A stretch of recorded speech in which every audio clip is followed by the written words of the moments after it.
¿cómo se construye consenso? Es decir, ambas delegaciones, es como cuando se está en un ring de boxeo, ¿no? Cada quien se retira a su esquina, hay que reposar un rato. ¿Cómo se construye consenso cuando uno escucha, como bien decía Celia, a Diosdado Cabello en su programa decir cosas como estas? El gobierno va a Barbados porque va a haber elecciones presidenciales en no sé cuánto tiempo. Y los candidatos son X o Y. Y hay gente nuestra que toma partido de ese debate. Aquí no hay elecciones presidenciales, aquí el presidente se llama Nicolás Maduro, que ganó el 20 de mayo del año 2018 y apenas tiene 6 meses en el gobierno. 6 meses, ¿verdad? Febrero, marzo, abril, mayo, junio, julio, 6 meses. Apenas tiene 6 meses en esta nueva fase de su gobierno. O sea que le faltan 5 años y 6 meses. ¿Hay consenso posible con Diosdado Cabello? Armando de Armas, el diputado, vicepresidente de la Comisión de Política Interior de la Asamblea Nacional. Diputado, buenas tardes. Buenas tardes, Dani. ¿Cómo se construye consenso, no? Por lo menos de ese lado, ¿es factible el consenso dentro del lado del régimen? Bueno, yo lo primero que debo decir es que quienes propician esas reuniones lo hacen de la mejor buena fe. Quiero decir, el Reino de Noruega, quiero decir los países europeos, quiero decir otros países, amigos aliados de la causa por la democracia, que entienden que en la estrategia que nosotros planteamos tiene como culmen, digamos como punto final, un tema de elecciones libres, limpias y justas, con veeduría internacional. Pero antes de eso debe haber una transición que estabilice un poco el país. Antes de eso, un cese de la usurpación. Ahora, ¿es Nicolás Maduro solamente el usurpador? No, son muchos los usurpadores. La Asamblea Nacional Constituyente es una usurpación, es decir, es una entelequia ahí que se inventaron para usurpar y tratar de mermar los protocolos y las acciones del Parlamento Nacional. Entonces, hay que entender bien cuáles son las motivaciones que nos llevan a nosotros allá. Y las motivaciones que nos llevan a nosotros allá es que nosotros sí queremos una solución lo menos traumática posible y sí queremos mantener a nuestros aliados en sintonía de que lo que nosotros queremos es una ruta constitucional y democrática. Ahora, las motivaciones por las que va el régimen de Nicolás Maduro allá son otras. Las motivaciones que los llevan allá es porque ellos saben que no solamente el presidente Guaidó, sino la dirigencia política, cada minuto que sucede una negociación en este estado de las cosas es un minuto que nos resta a nosotros quizás ante la opinión pública credibilidad, o quizás algunos dirán hasta liderazgo, otros dirán cualquier cantidad de cosas, porque sí, es difícil explicar. Es decir, ellos lo que quisieran es alargar esto, un tema de conversaciones, que digan que nosotros todos somos iguales a ellos, que lo que queremos es solamente conversar, esperar al año que viene, y el año que viene, en enero, pues el dictador y su corte convocan unas elecciones parlamentarias, como ya lo ha dicho, y la Unión Europea, y aquí sí quiero alertar, o sea, nosotros no podemos permitir, y no los vamos a permitir, que se entre en esa dinámica y que la Unión Europea, por ejemplo, y otros aliados digan, bueno, pero aquí lo que toca entonces, según la Constitución, es elecciones parlamentarias, no elecciones presidenciales. Vamos a ir saliendo de eso, vamos a ver cómo se da. Armando, y nosotros eso no lo podemos permitir. ¿Qué diálogo ha tenido resultado? ¿Qué encuentro con el régimen ha tenido o ha planteado una salida cierta para la crisis que vive Venezuela? Ninguno, pero en estos procesos complejos, la verdad es el que es fructífero es el último, es cuando se da. Si se da, hay otros mecanismos y nosotros los tenemos en el tablero. O sea, hay asesores, hay todo tipo de planteamientos, y en la estrategia hay muchos tipos de escenarios planteados. Nosotros, y los tenemos planteados, nosotros queremos el menos traumático para la gente, para la comunidad internacional, y que le dé también gobernabilidad y estabilidad a los venezolanos. Claro, pero hay una pregunta cuando te escucho. El menos traumático para la población venezolana. Que hasta los momentos ha sido traumático, muy traumático. O sea, ¿puede haber algo más traumático que lo que los venezolanos están viviendo a diario? Sin duda. Puede haber cosas muchísimo más traumáticas. Y nosotros quisiéramos, y estamos haciendo todo lo posible para evitarlo. O sea, yo gracias a Dios nosotros no hemos conocido en los últimos años, digamos, todos los indicadores en Venezuela, económicos, políticos y sociales, solamente son comparables con estados de guerra. Pero formalmente, el mundo lo ha visto, no hay un estado de guerra, al menos guerra convencional, es lo que quiero decir. Nosotros... Sí, guerra convencional, porque a ratos pensamos que el régimen le está haciendo la guerra a la población venezolana. Sin duda. A ratos podemos, bueno... Sí, pero es cierto, pero los conceptos a ese nivel, y como es un poco, es difícil que en la comunidad internacional y los tiempos de la comunidad internacional entiendan este tipo de situaciones. Yo estoy convencido que mientras nosotros todavía los tratamos como adversarios, al régimen quiero decir, ellos nos tratan como enemigos. No solamente a la dirigencia de oposición, que representa a la mayoría del pueblo venezolano del pueblo de Venezuela y a los venezolanos. Nos tratan como enemigos. Ahora, es una decisión moral, política, que tendremos que tomar en la dirigencia de la oposición. Si vamos a seguir nosotros ese camino. ¿Hay un tiempo establecido, por ejemplo, para este diálogo? Es decir, nos vamos a sentar 2 veces, 3, 4, 10, 20, 50. Bueno, el comunicado de presidencia, el comunicado oficial, fue muy claro. Dice que el tiempo no es ilimitado. Nosotros tenemos unos objetivos que yo estoy convencido y que pasan por la estrategia, que es cese de la usurpación, gobierno de transición y elecciones libres. Y tú me dirás, bueno, ¿y cómo se traduce eso? Cese de la usurpación es que, por ejemplo, salga Nicolás Maduro. Bueno, eso es y Nicolás Maduro de Miraflores. Bueno, eso sería un tema. ¿Quién gestiona luego el gobierno de transición para darle estabilidad al país? ¿Cómo se dan las elecciones libres? ¿Cuánto tiempo toma para convocar unas elecciones libres? Con depuración del CNE, con registro electoral del voto en el exterior, con decidir si el voto es electrónico o no, quién va a ser la empresa que gestiona, con la legalización de los partidos políticos. Es decir, esas son condiciones básicas las que acabas de todo eso está sobre la enumerar, mesa. Pero se habla, por ejemplo, es lo que ha trascendido, que las elecciones serían en 9 meses, más o menos en marzo, abril. ¿En 9 meses se hace todo eso? ¿Se cambia el Consejo Nacional Electoral, se depura el registro electoral, se decide si los venezolanos en el exterior van a poder votar? ¿Realmente 9 meses es el tiempo para ello?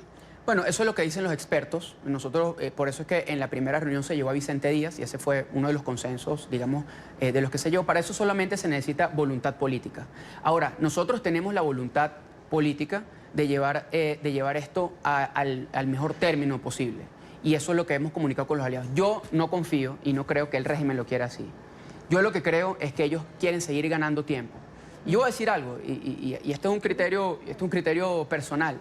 O sea, hay una situación de usurpación no solamente de Nicolás Maduro, sino de la Asamblea Nacional Constituyente, el que hoy detenta el cargo de fiscal, que en realidad es defensor del pueblo. Es decir, todos estos son elementos a tomar en consideración. Si la Asamblea Nacional Constituyente es ilegítima y fue la que convocó y es supraconstitucional y convoca las elecciones y convoca elecciones eventualmente el año que viene de Asamblea Nacional, yo soy de los que piensan, es un debate que estamos dando ahora, que nosotros no vamos a aceptar esa elección. O sea, la Asamblea Nacional seguirá estando en resistencia, con los diputados perseguidos, presos, unos en el exilio, pero ejerciendo funciones hasta que hayan elecciones libres en Venezuela. O sea, ahí hay un liderazgo, hay una legitimidad que nosotros no vamos a echar por la borda, y eso es algo que nosotros estamos debatiendo y estamos configurando de cara también a nuestros aliados. Porque lo que nosotros no podemos permitir es caer como tontos de dejar pasar tiempo hasta enero del año que viene y que Nicolás Maduro diga, bueno, van a haber elecciones parlamentarias, que es lo que toca, como ya lo ha dicho, usted vio Diosdado Cabello, que por cierto lo veía un poco acongojado, ¿no? Un poco compungido, porque al parecer, bueno, las bases del PSUV quieren es a Héctor Rodríguez. Yo no lo vi yo no lo vi compungido. Aquí no hay elecciones presidenciales. En su tono retador acostumbrado de cada semana. Yo que lo vi personalmente, quizás en su mejor momento en la Asamblea Nacional, yo siento que él ahí, con el tema de Héctor Rodríguez sobre todo, porque es la figura que tengo entendido en el chavismo puede aglutinar un poco de lo que les queda de base. Ellos tienen un problema, Idania, fundamental, que es que saben, aquí no está, aquí lo que se está debatiendo no es formalidades, o sea, no es punto. En realidad lo que se está debatiendo el fondo es que el régimen y la nomenclatura del régimen deje el poder. Y hay unos que no se entienden sin el poder, pero hay otros que sienten que no tienen garantías. Y hay otros que saben que van a ser una minoría tal minoría que no va a poder, no van a poder ostentar en el futuro el poder que tenían. Digamos, nosotros estamos convencidos que tenemos que tener planteamientos muy claros de inclusión, pero con creatividad en un nuevo diseño constitucional. Por ejemplo, es cosas que yo he planteado. ¿Qué pasaría si, por ejemplo, hay una reforma como la que hubo en este país, de que si en una eventual segunda vuelta electoral, que puede ser una reforma perfectamente llevada adelante por la Asamblea Nacional, se aplica una segunda vuelta electoral y quien pase a la segunda vuelta electoral, sea Héctor Rodríguez o quien sea de los candidatos presidenciales del régimen, pues tenga, así perdiendo, tenga igual su puesto seguro en el Parlamento, por ejemplo. Eso sería una garantía. Y esas son cosas que yo creo que deberían aportar, o son elementos que aportan valor a una eventual discusión. O sea, nosotros tenemos que buscar aportar valor a una solución que sea lo menos traumática posible en Venezuela. Ahora, yo tengo que preguntarle, diputado, ¿usted cree de verdad que en esa mesa de Noruega puede haber una salida? No se sabrá sino hasta que la haya. O sea, yo mantengo las esperanzas en todos los escenarios que nosotros nos hemos planteado. Mantengo esperanzas en el liderazgo que representa el presidente Guaidó, a quien conozco y conozco muy bien, y sé de su determinación, sé de su lucha. Sé que, porque codo a codo he estado con él sangrando, sudando y llorando por nuestro país, sé de su compromiso, pero sé también del compromiso de la dirigencia de oposición con las diferencias que puedan haber en cuanto a los planteamientos. Aquí lo que necesitamos es mayor entendimiento, mayor unidad, ponernos por encima de las circunstancias y tener una visión de Estado. Una visión de Estado que pasa, sí, por garantizar gobernabilidad, pero pasa por avanzar en todos los temas, no solamente de políticas públicas, sino, por ejemplo, de diseño institucional que permita la convivencia, la normalidad, la inclusión en Venezuela. Mientras tanto, la comunidad internacional o Estados Unidos continúa presionando. Hoy, el Departamento del Tesoro sancionó a la Agencia de Contrainteligencia Militar de Venezuela, el DIGESIM, tras la muerte del capitán de corbeta Rafael Acosta. Recordemos que el militar murió en la sede de esta entidad días después de ser capturado por las fuerzas del régimen por presuntamente participar en un supuesto plan para derrocar a Maduro. ¿Las sanciones tienen sentido para ustedes? Tienen todo el sentido del mundo. Es parte de la presión internacional. Hay quienes dicen, hay un artículo reciente, creo que es del New York Times, o el Washington Post, creo que es el New York Times, que dicen que cómo las sanciones pueden perjudicar y en función del hambre, o el hambre que está pasando el pueblo de Venezuela. Y la verdad es que es un poco, digamos, y con mucho respeto, un poco de maniqueísmo, creer que una empresa hoy en día dedicada a delinquir, como lo es PDVSA, porque ¿qué es lo que pasa? Con lo que se vendía, con lo que se vendía el barril de petróleo, con las ganancias que eso daba, se generaba lavado de dinero a través de temas de corrupción, se emitía deuda pública y a través de la deuda pública emitida por el Estado venezolano, se lavaba ese dinero en mercados de capitales, cosa que lo convierte en una empresa fundamentalmente vinculada a la criminalidad, claro, que sustenta, no solamente es un pilar, ojo, no solamente un pilar de un régimen delincuencial, sino que busca además generar cómplices, generar intereses internacionales y no solamente que es muy corrupta, sino que contribuye a la corrupción, es corruptora en todo caso. Entonces, y esa es la principal fuente de recursos de nuestro país. Nosotros tenemos que saber que parte de la solución que vamos a tener los venezolanos implica, sí, entender que el proceso de sanciones es un proceso de presión necesario hasta que nosotros logremos depurar PDVSA, por ejemplo. Armando, ¿qué es, diputado Armando Armas, cuando yo me volteo y pregunto, con un régimen criminal, asesino, sin ningún parámetro de moralidad o de misericordia, ¿cómo se negocia? Haciéndolos negociar, o sea, que ellos sientan la necesidad de negociar. ¿La tienen en estos momentos? Bueno, a lo mejor el Reino de Noruega creería que sí. Esto es un caso inédito, lo que estamos viviendo en Venezuela. Aquí estamos volando sobre terreno que no está mapeado, como dicen por ahí, en el ámbito académico y político, y de política internacional incluso. Esto es un caso inédito totalmente.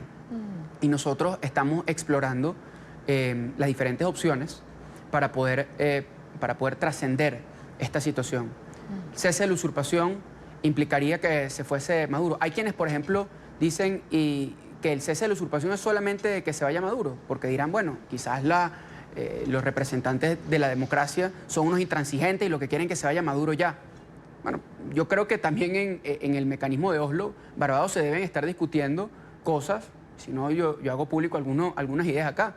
Quizás no es quizás la usurpación del régimen no pasa necesariamente porque se vaya Maduro. Bueno, pero entonces podemos cesar la usurpación del alto mando militar, por ejemplo, y nosotros proponer un nuevo alto mando militar, cesar la usurpación de la Asamblea Nacional Constituyente, falsa, cesar la usurpación del Ministerio Público y que vuelva la fiscal, la fiscal que había anteriormente, sí, que es Luis Ortega Díaz, que dicho sea de paso, no pueden decir que nosotros no hemos tenido la amplitud, la entereza y el sentido de inclusión de Estado, sabiendo que con la doctora Luis Ortega nos separan unas diferencias debido a la historia reciente. Y sí, es verdad, ha tratado de hacer, o ha hecho arrepentimiento, contrición, pero eso está ahí y nosotros sí tenemos el la mantra entereza. es persistir, persistir, persistir. Y nunca desistir, hasta lograr la libertad de Venezuela. Y estoy convencido, Ángel, que nosotros vamos a lograr la libertad, la prosperidad para Venezuela mientras haya persistencia. Ahí está, por ejemplo, el informe demoledor de Michelle Bachelet, que no pueden decir tampoco que era una aliada de la oposición, más bien era una aliada de la familia ideológica. Y es un informe duro. Lo que mucha gente se pregunta es, ¿sirve para qué? Bueno, sirve para el reconocimiento internacional, porque esto sí es un conflicto internacional. Sirve para darle voz a las diferentes ONG, a quien yo de corazón me quito el sombrero y de corazón le hago un reconocimiento de que la persistencia, el trabajo en un país donde no hay justicia, donde no hay sistema de justicia, donde no hay fiscalía, donde no hay tribunales, donde no hay defensoría del pueblo, este trabajo fundamentalmente, reconocimiento de la Comisión Alta Comisión de Derechos Humanos a las ONG es fundamental. Nosotros tenemos un plan, tenemos una estrategia, manejamos diferentes escenarios. Nosotros quisiéramos trabajar para la liberación de Venezuela, la transición y la transformación de la manera menos traumática posible, pero no les quepa la menor duda. Nosotros vamos a hacer lo que tengamos que hacer para sacar a Venezuela de este atolladero en el que se encuentra. Para eso fuimos electos y para eso el presidente Guaidó asumió la responsabilidad de llevar adelante este proceso. Pues unidad ojalá. Es lo fundamental, en función de reglas claras, en función de objetivos compartidos, en función de un bien superior que nos debe unificar a todos y seguir adelante en este esfuerzo desde cualquier trinchera de lucha. Armando de Armas, diputado, vicepresidente de la Comisión de Política Interior de la Asamblea Nacional. Gracias, Armando, por estar aquí. Gracias.